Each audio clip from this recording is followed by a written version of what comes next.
आगामी 25 फरवरी को पटना के बापू सभागार में स्वामी सहजानंद जयंती समारोह को मनाने को लेकर तैयारियां चल रही है, जिसमें केंद्रीय गृह मंत्री अमित शाह आने वाले हैं, जिसको लेकर आज मुजफ्फरपुर में राज्यसभा सांसद विवेक ठाकुर पहुंचे थे और उन्होंने प्रेस वार्ता कर इस चीज़ को लेकर जानकारी दी और साथ में उन्होंने आम बजट को लेकर भी कहा और जो अभी वर्तमान हालात हैं जो राजनीति के जो हमारे बिहार में, इसको लेकर भी उन्होंने नीतीश कुमार पर काफ़ी कुछ कहा। क्या कुछ कहा, आइए हम आपको सुनाते हैं। की सरकार है या क्या लग रहा है कि भाजपा इसमें नया कुछ करेगी? भाजपा को कोई हड़बड़ी नहीं, पहले बड़ा स्पष्ट जान लीजिए। बड़ा बीच में हल्ला हुआ कि नीतीश जी वापस आ रहे हैं, ये आ रहे हैं। आप देखे होंगे, हम पहले भी उस दिन जा रहे थे दरभंगा कार्य समिति में, हमने एक स्पष्ट रूप से बोला और जिसकी औपचारिक घोषणा बिहार के प्रभारी माननीय श्री विनोद तावड़े जी दरभंगा के कार्य समिति से कर दिए कि इस ज़िंदगी में न नीतीश कुमार न जदयू से अब कोई समझौता नहीं होने वाला। और समझौता भी करे क्या, नीतीश जी आज के दिन में लाइबिलिटी हो गए, राजनीतिक लाइबिलिटी। इस बात को स्पष्ट रूप से समझ लीजिए। राजद के साथ गए हैं तो देखिए क्या वहाँ पर हालत हुआ है। तो हम तो अपने आप को बड़ा आज़ाद महसूस कर रहे हैं और ये हम लोग को प्रभु गरीबनाथ की कृपा है कि हम लोग आज़ाद हो गए और जनता भाजपा को लड़वा रही है और वही तय करेगा। परिणाम बड़ा स्पष्ट है, 3 उपचुनाव है, एक बनाम सबकी लड़ाई है और जनता तय करके हमको आगे बढ़ा रही है। जो वो तय करेगी हम उसी रास्ता पर, और हम कोई हड़बड़ी में नहीं है। ध्येय 2 पहलू में 24 की लड़ाई, प्रचंड बहुमत बिहार की जनता देने जा रही है नरेंद्र मोदी को। 25 बिहार में बदलाव होगा और भाजपा की सरकार पहली बार यहाँ पर स्थापित होगी और तब यहाँ की जनता उसके बाद जाके है सो शांत होगी और अपना जो अभी मन में जो ठाना है उसका जो है स्वरूप खड़ा होगा। उपेंद्र कुशवाहा जी अलग जो है, ये सहयोगी कौन होंगे? पीके, उपेंद्र कुशवाहा, चिराग पासवान, हम तो अकेले ही लड़ रहे हैं ना अभी, और जनता ही जिता रही है। क्या लग रहा है, उपेंद्र कुशवाहा आएंगे? उपेंद्र कुशवाहा के बारे में आप उमेश कुशवाहा से पूछिए, ललन सिंह से पूछिए, नीतीश कुमार से पूछिए, तो हम लोग से काहे पूछ रहे हैं? हमारे यहाँ कोई कमी है? अन्ना कतार बहुत लंबी है, लेकिन हमारे यहाँ अब हमारे यहाँ तय करने वाली जनता है बिहार की। बोलेगी कि इनको दीजिए पास तो घुसेगा, कहेगी इनको मत दीजिए पास तो नहीं घुसेगा। कतार बड़ी लंबी है जी। हिस्सेदारी है क्या का 14%? अब वो मांग रहे नीतीश जी से, तो प्रश्न आए थे तो आपको पूछना चाहिए था समाधान में। कम से कम पटिए का अपना समाधान निकाले, बिहार का छोड़ देने तो नहीं निकलने वाला है। विरोध हो गया, कारण क्या लगता है? नहीं मिलने अब स्वाभाविक है, 3-4 महीने से शांतिपूर्ण तरीके से बैठे हुए थे। प्रशासन ज़बरदस्ती घर में घुस के महिलाओं के साथ दुर्व्यवहार के साथ उनका पीटना, कई लोगों को इस तरह किया। विषय क्या है? देखिए, जो ट्रिब्यूनल जब ज़मीन एक्वायर होता है तो उसका एक ट्रिब्यूनल बनता है या कमिश्नर एक नियुक्त होता है, जो कि आप 6 महीना के अंदर में उसको निष्पादन करना है समस्या का, अगर अपील होता है। किसान अपील करके 1.5 साल से ऊपर से बैठे हुए, तो कमिश्नर यहाँ का, ट्रिब्यूनल यहाँ का उसको निष्पादन वो नहीं करेंगे तो कौन करेगा? विषय बड़ा सीधा है। जिस पर समझौता बिहार सरकार की थी और जो राशि उनको प्राप्त हुआ और समझौता की राशि, दोनों में फ़र्क है। इसका निष्पादन ये नहीं करेंगे तो कौन करेंगे? समझौता करता तो यही है। कोई भी केंद्रीय योजना होती है, अंत में संबंधित सरकार का विभाग जो होता है वही तो उसको एक्विजिशन करता है।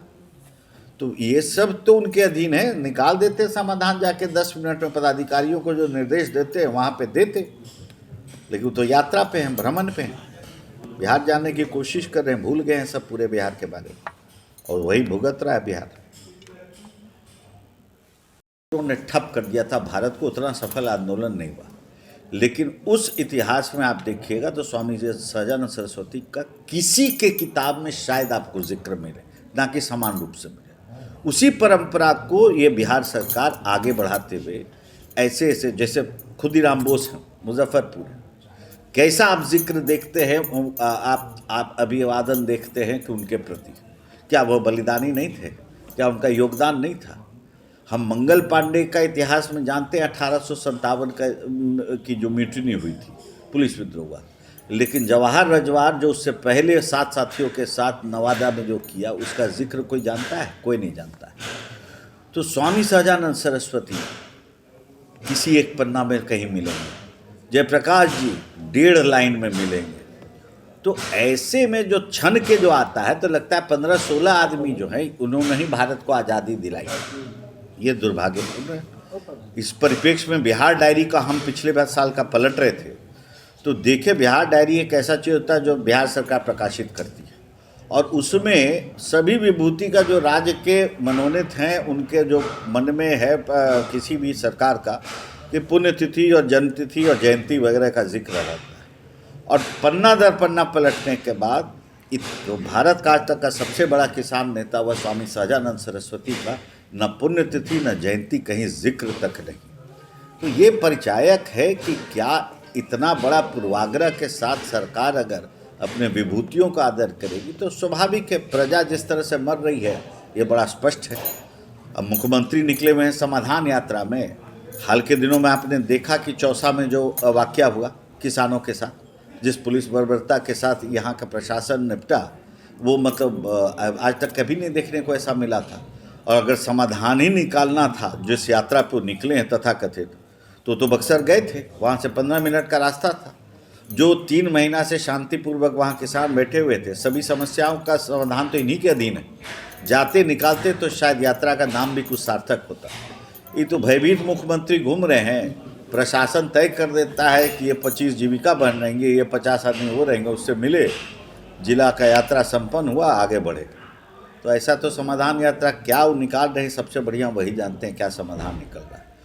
तो सभी विषयों को लेके आगामी 25 फरवरी को एक खुला संवाद का कार्यक्रम है, और उसी क्रम में आज मुजफ्फरपुर में खुला निमंत्रण देने सभी किसान भाइयों को आए हैं कि ज़रूर पटना आए। यह आपका कार्यक्रम है कि एक अद्भुत पहल पहली बार हो रहा है जिसकी नींव रखी गई है इस बजट से, कि नेशनल डिजिटल एग्रीकल्चरल इंफ्रास्ट्रक्चर का निर्माण होने जा रहा है, जो एक प्लेटफॉर्म रहेगा किसान के लिए, कुछ भी के लिए। गांव का भी किसान जो है उस प्लेटफॉर्म पे जाएगा, उसको अपने किसानी का जो समस्या है, कीड़ा का समस्या है, उसको फसल का समस्या है, जो भी समस्या है उससे वो सीधा उससे अपना समाधान खोज सकता है। उसको बीज चाहिए, उसको इंसेक्टिसाइड पेस्टिसाइड चाहिए, जो भी चाहिए वो एक प्लेटफॉर्म से, खरीदार उसका क्या है, मतलब वन स्टॉप सॉल्यूशन। किसान के लिए पहली बार ऐसा इंफ्रास्ट्रक्चर देश भर में निर्माण हो रहा है। कई पहल हुए हैं, साथ साथ आप देखे होंगे कि अब स्टार्टअप का कृषि क्षेत्र में एक इकोसिस्टम बना है। इस बार पहली बार हुआ। स्टार्टअप लोग समझते थे कि आज तक जो है बड़े शहर के बड़े पहल का चीज़ है, लेकिन एक गांव में भी जो लड़का अगर कुछ नया करना चाहता है तो अब वो अपनी सोच और हकीकत को बदलने में वो जो फासला है उसको ख़त्म कर दिया गया है, और बहुत बड़ा उसके लिए एक ऋण और राशि का भी उपलब्धता कराई जा रही है। तीसरा, ऐसा भी माना गया है कि देश में विभूतियों का एक बहुत सुनियोजित रूप से तय कर दिया गया कि कौन विभूति है। आधुनिक भारत के इतिहासकार जो है, जब अधिकतर उसमें वामपंथी मिजाज के लोग थे, कुछ समाजवादी मिजाज के भी थे। जब आज़ाद हुआ भारत तो वामपंथी मिजाज के जो लोग थे उनको ये ज़रूर एहसास हो गया कि हमारा योगदान बहुत इसमें है नहीं, और जो बलिदानी थे वो धीरे धीरे अपने अपने काम में लग गए। किसान चला गया अपना खेत की ओर चला गया, नौकरी करने वाला उधर चल गया, पढ़ने वाला उधर चल गया। तो उसी समय लोगों ने कलम उठाया और तय कर दिया कि आधुनिक भारत का जो इतिहास जो लिखा उन्होंने, ये तय कर दिया कि कौन है जो कि इसके योगदान करता है।